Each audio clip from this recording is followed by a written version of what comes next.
Micah and welcome back to my channel. So what I want to talk today about is comfort books. So the other day at work we had this meeting about burnout and how it's really important to pay attention to the symptoms of burnout, the signs. And I was thinking how a lot of the symptoms of burnout are similar to my depression. And one sign to myself that lets me know there's something going on here is that I will want to only watch or read books that I've read before. Like the idea of watching a new movie or something I'm disgusted by that idea. So I'm going to talk about some books that I go to if I'm feeling depressed or if I'm burnt out and I just need to feel good. And by the way, when it comes to comfort media doesn't necessarily have to have a comforting plot line. It can be a thriller. It can be something scary. The main thing is that it comforts you.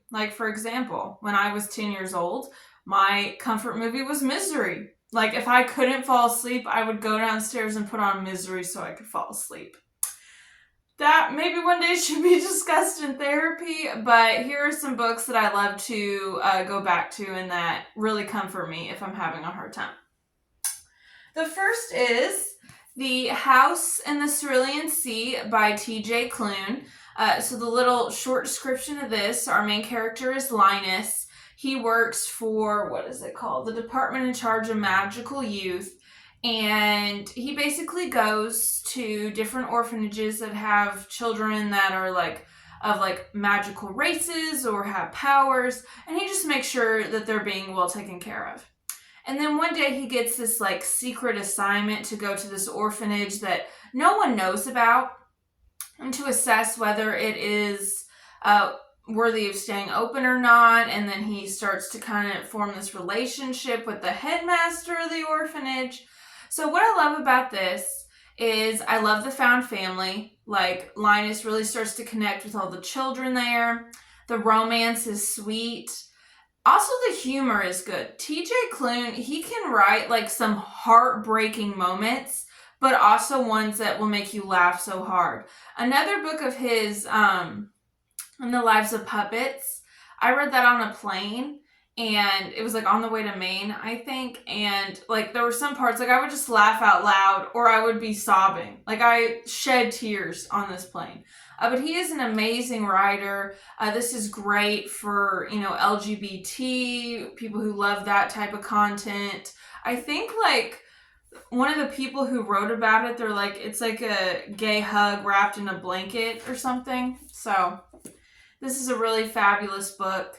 So, definitely, this is my favorite book of all time, actually. So, highly, highly recommend this. And it's getting a sequel. I'm not sure the way it sounds. It could be a prequel, but it's getting another book with these characters at the end of 2024, I think in November. So I'm excited for that. All right, let's see what we have next here. All right, next up we have Kiki's Delivery Service. And this is by Eiko Kadono. And so what the small plot summary of this is that Kiki is a young witch, and it is tradition for witches to go off on their own at the age of 13, which is just wild. And she goes with her cat Gigi, who she can talk to, and she becomes a witch in a seaside town, and her skill is flying, so she starts a delivery business. This is the book that inspired the classic Studio Ghibli film. I don't know, it is a middle grade. It is a middle grade, but it's just lighthearted, and just like any other Studio Ghibli film, the film, it makes you grateful to be alive. It makes you appreciate the small moments that bring us happiness. And, there's a lot of funny parts to it, too. And it's just fun. It's a young 13-year-old girl on her own. It talks about the melancholy she feels, when she has to leave home for the first time. And then she's glad to be back with her parents. But then she gets that odd feeling like she doesn't belong. And anyone, when you leave home for the first time and you come visit, you're so excited. But then you get that weird feeling things have changed. So it's really good at explaining that in a way that you're I can totally relate. And it just has some sweet, lighthearted moments. It's funny. So, and it has some, let me find some. It has some cute It has some illustrations in it, like at the beginning and end of the book and throughout. So it's just really nice. It's just a real comforting read. Okay, next we have The Tale of Despereaux by Kate. Is it DiCamillo. I want to say DiCamillo, but it's DiCamillo. So what this is about, it's about a young mouse named Despereaux. He is the youngest in his huge mouse family, and he's also the runt. And he's just odd. He does things that the other mice don't do. Like the other mice will they'll get into the castle library and they'll eat the books. But he wants to read the books. Okay, so basically he reads all these storybooks and he wants to be like this brave knight. But there's a problem. He's a mouse. But the reason this is a comfort book for me is me and my mom used to listen to the audiobook of this. And that's something I'm so grateful to my mom for, is she would always encourage me to read, and also we'd listen to audiobooks together. I lived in a smallish town, so the main place where we would get groceries or run any errands was 20, 30 minutes away. So on those car rides, we'd listen to the audiobooks. And the narrator for whoever narrated the version of this when I was a kid was excellent. They did sound effects, they did great voices, and me and my mom would make the sound effects together. We would listen to this over and over. So that's really a treasured memory for me. But this also talks about how people in strange or circumstances that aren't that great, how they can do great things and they can do kind things. And maybe you're not going to always get what you want, like what you planned, but you can still have a happy ending. And it also talks about the healing power of soup. So one kind of quirky aspect of the book is that for a while, soup is outlawed. No one is allowed to eat soup. And there's this scene where the castle cook just makes some soup and she's crying because she's like, it's so good, I miss it. But it talks about how without soup, people's lives are just empty. And so this goes out to my best friend, Olivia, who is the soup queen. All right, the next book I want to talk about is actually a series. It is the Chronicles of Prydain. So we have the Black Cauldron. There's 5 books in the series, plus a little collection of stories. So this is the second book, and then this is the book of 3. And these are by Lloyd Alexander. So this is what inspired that Disney movie from the 80s, The Black Cauldron. Most of that, what happens in that movie, is actually the plot line of the first book, the book of 3. These 2 are my favorite. That's why I'm showing them. But, so basically what this is, our main character's name is Taran, and him and his friends, they're basically helping to keep the land of Prydain safe from the evil, he's kind of like Sauron, but his name is Arwen or Arwan. But basically they're fighting, good versus evil, that classic thing. Lloyd Alexander was influenced by Welsh culture a lot, so a lot of the names are Welsh, so that's interesting. But I love the found family in this. So basically, like I said, there's 5 books and then a little collection of stories. So in each book, all the main characters get together and they, have another adventure. And I just love that format. I love when friends are together and it's with that format, I could read 40 of these books, even if the adventures were that great, just seeing these interactions between characters. But it really focuses on how we should treat other people and what it really means to be a hero. It's not about the glory, it's about helping people and how we treat other people. So I really enjoy this book series. I probably reread, if not the whole series, at least the first 2, at least once a year, I'd say. But these are fabulous. I really wish that Disney, because I know The Black Cauldron, when it was released, was a flop. I wish they would turn it into a series or something. Give it another chance. Give it another chance. Just like the Percy Jackson films, right? Apparently, I've never seen them, but I heard they were flops. And then, now it has a series. So, Disney, take some notes. All right. Then we have a duology. And so what we have is A Small Rain, or The Small Rain, and A Severed Wasp. And these are both by Madeline L'Engle. This is the author who also wrote the Wrinkle in Time series. So the first book focuses on a young Catherine. Her parents are very famous in the music world. Her mom is a famous pianist. and her father's a composer. And this follows her struggle because her family has a lot of turmoil as a child, and her training to be a pianist herself, to be as good as her mother, to make her father proud, the complicated dynamics of her family, talks about her falling in love, stuff like that. So that's what the first book about. And then the next one, A Severed Wasp. So we get like a small rain. The small rain ends like when Catherine's 17 or 18, and then we get this when she's in her 70s. So what this focuses on, she's at the end of her life. She's living in New York City. She runs into an old friend of hers. It talks about her kind of estranged relationship with her daughter, and just basically what happened to her. You know, it's lots of little flashbacks of what her life was like, how her marriage was like, and also there's like this underlying tension with someone we met in book 1 and some of that situation with that. But they're both really fantastic books. I probably read them like an equal amount. There's not one I prefer over the others. But these are, I just love the way that she writes, because the heartbreaks feel like they will shatter you, but the happy moments make you glad to be alive. So really excellent. And this is kind of, I've read a couple of Madeline L'Engle's series, and this is more like the only one where we get like the character is an old person versus, you know, like young adults. So that's a cool spin on it.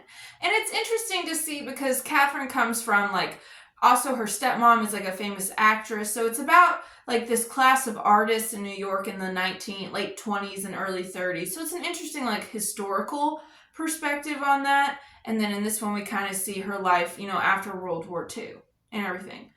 So very interesting. And like I said, her writing, it just makes you glad to be alive and just to see how we should treat people. Okay, next up, we have a classic. Actually, we have a couple classics coming up. We have A Christmas Carol by Charles Dickens. So I feel like you will have to have been living under a rock to not know the story of A Christmas Carol, but I will give you an explanation anyway. So Ebenezer Scrooge, he is a miserly old man. No one likes him. And one Christmas Eve, he is visited by 3 ghosts in an attempt to change and save his soul. So this is a classic for a reason. The format, the 3 ghost things. I don't know, it's just comforting to see, you know, someone being able to heal from trauma because he acknowledges his past. He looks at his present once he wants to change, and he knows what he doesn't want his future to look like. So it's kind of the process of healing and becoming a better person. And, you know, it's just fun. It's Christmassy. I read this every Christmas. And just for fun facts, The Muppets Christmas Carol is my favorite version of the movie. Like 10 out of 10. I don't have Disney Plus anymore, but when I did, I would just watch it like every Sunday. So that's just a fun fact about me. Hope you love that. Okay. Then we have Jane Eyre by Charlotte Bronte. I love these covers. Like there's a whole series of these at Barnes & Noble. So this is probably my favorite classic, book of all time. And so this is about Jane. She is an orphan, but she's raised by her aunt. And she's pretty mistreated by her aunt and her cousins. And then she gets sent to this boarding school, which is like the definition of neglect. But she learns a lot. She comes out of it. She feels stronger. And she gets like her first posting as a, what's the term for it? It's not maid. It's not nanny either. Ooh, what's that term? That's going to get me. Governess. There we go. She becomes a governess for a young girl, and she starts to fall in love with the guy who owns the house.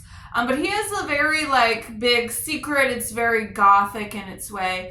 What I like about this is just Jane learning that even though she's small, that, you know, she's been ignored a lot of her life, that she's strong and she has worth and that she's worthy of being loved. But also, even though she's like, okay, I'm not the richest person, I'm not the prettiest, or whatever, you know, when the guy she falls in love with, like, he offers her kind of like a subpar deal. Like, there's a lot of like asterisks to the love he offers her, and she's like, no, I deserve better. I'm not gonna be like this. It's not that I don't love you, but I'm not gonna be your side chick. I'm not that. I'm not putting up with your shit. And that's a pretty bold move from a woman in this time period. So I love that. Okay. So it's a messed up love story, but it's also her journey of realizing that, yeah, I'm not the prettiest. I'm not the richest. I'm not the best at everything, but I deserve to be loved.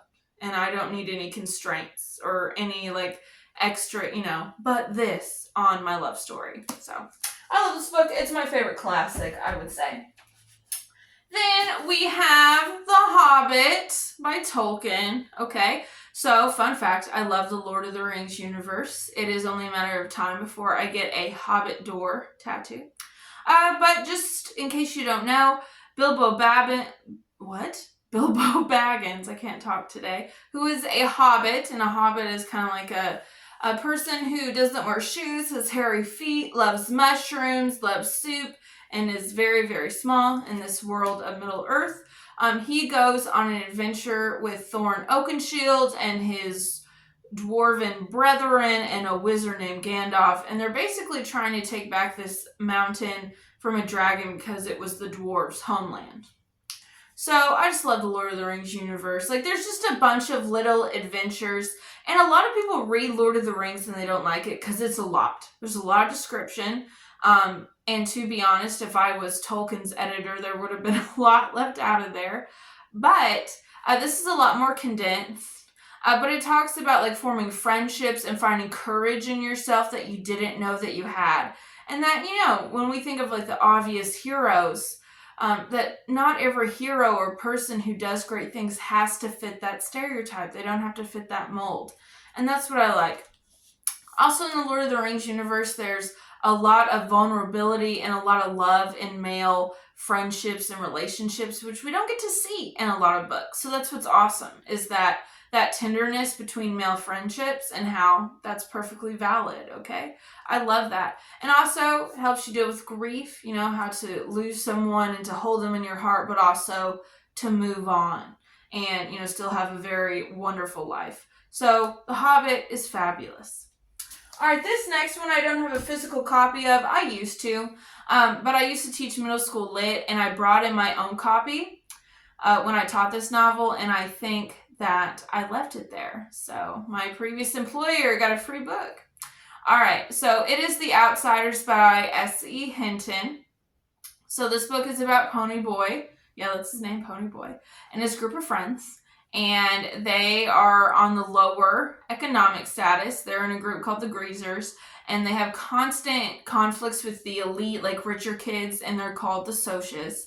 And then it's about those two dynamics, and then it's also like things come to a head in a very violent way, and it's Pony Boy and his friends trying to deal with the aftermath of that. So we read this when I was in 8th grade, as I think many people in this country have. And I consumed it. Like, I remember this clearly. We were only supposed to read 2 chapters that night, and I read the entire book. Okay, and I read a lot when I was younger, but I never read an entire book in a night. But I was, like, consumed by it. And I don't know, it's just something about that age where it talks about how you don't feel like you fit in and you don't know what your place is, and you feel like people just don't get it. And that's how most teenagers feel. And plus S.E. Hinton was like 16 or 17 when she wrote this. So she's coming from that frame of mind. So that's how it's able to hit in just the perfect way. When I reread this, I don't get that same feeling I initially did because my life view has changed. But when I read it, when I was its target audience, I was hooked. So I want to thank Mrs. Rising, my 8th grade English teacher, for introducing me to that book. And that's a special memory for me. But that's an excellent book. It talks about the differences in class and how we are all just humans and that we focus too much on the differences versus our similarities with each other, and how like really to kind of look at someone else's perspective. And then my last one is And Then There Were None by Agatha Christie. So, if you don't know the premise of this, if you haven't read this, you have seen a movie or read a book that has been inspired by this format. 10 strangers end up on an island, on like a little mansion in an island that's off the coast of England. And it is, once the tide comes in, you can't get off the island unless you have a boat. And basically there is someone on the island, someone in the group, they don't know who, but people are dying one by one. Okay, and so this novel set a format because all of us have read a book like that or seen a thriller movie where it has that same format. Okay, now Agatha Christie, she was not the greatest person. Okay, so unfortunately, a lot of her writings have a lot of racism in them. And I'm not excusing that at all, but I like this book because of the format of it, and it just like set the tone for a lot of other future thrillers. And it's just fun that after you've read a thriller, I'm fine with rereading thrillers because I like to find little clues that I didn't get before. But I don't know. I taught this novel when I taught middle school. I taught this novel to kids, so it's just fun to kind of get those memories back and also look at those little hints. And I just enjoy the story, and I do my best to recognize if there's any bias or racism in her works, and then be like, okay, Agatha, get your shit together, be a better person. But that is all I have. Those are all the books that I really enjoy if I'm depressed or burnt out and I just need a reset and I need something that I know I like. So I hope you enjoyed this video. I hope everyone has a great day, and I'll see you for the next one.